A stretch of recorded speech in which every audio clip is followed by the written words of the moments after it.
Les 100 et or de Tubize prennent la direction de la côte. Pour Félix et Mazou, Haydock, Villano et Jonker sont à l'infirmerie. Retour toutefois de Perbet dans l'effectif. Si Ostende l'emporte, les hommes de Thierry Pister prendront la deuxième place au général. Pour ce faire, Liard et Dzidic font leur rentrée de suspension. L'arbitre de la partie est Monsieur Van der Steen. Et directement, on est dans le camp d'Ostende avec ce long centre qui arrive dans les pieds de Jérémy Njok qui laisse à Perbet. Première frappe, premier arrêt aussi de Grégory Delwart. Perte de balle dans le milieu de terrain de Nils Kousman. Ce ballon qui arrive finalement chez Mvouezolo. Il a de l'espace, il peut frapper, c'est ce qu'il fait. C'est magnifique pour ce premier but de la partie. Très bel envoi là de Muscal Mvouezolo. Imparable pour Grégory Delwart et Tubize est devant après 6 minutes de jeu. Et Tubize encore à l'offensive, ils sont bien dans le match depuis le début de la partie. Contrôle de Kwembek, ça arrive chez Njok et 2-0. 0-2 plutôt. Jérémy Njok, l'ancien joueur de Mons qui plante son premier but de la saison.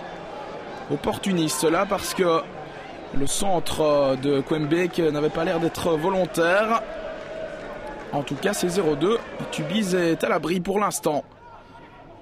Et les hommes de Thierry Pister qui sortent enfin avec Wallace. Le centre pour Van der Beest. Ça passe à côté. Un grand raté de Van der Beest. C'est 0-2 à la pause. Et coup franc de Liard. Bien repoussé par Govoni. Première opportunité de cette seconde période. Et on retrouve Mvouezolo. Le ballon vers Njok. C'est bien joué là vers Enzif. Qui retrouve le grand Jérémy Njok et la parade de Delwart qui empêche le 0-3. Et le centre au deuxième poteau, ballon un peu confus dans le rectangle et finalement ce n'est pas cadré.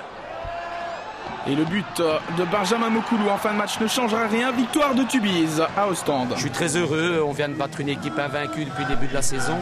Je pense qu'on a très bien commencé le match, on les a pris à la gorge.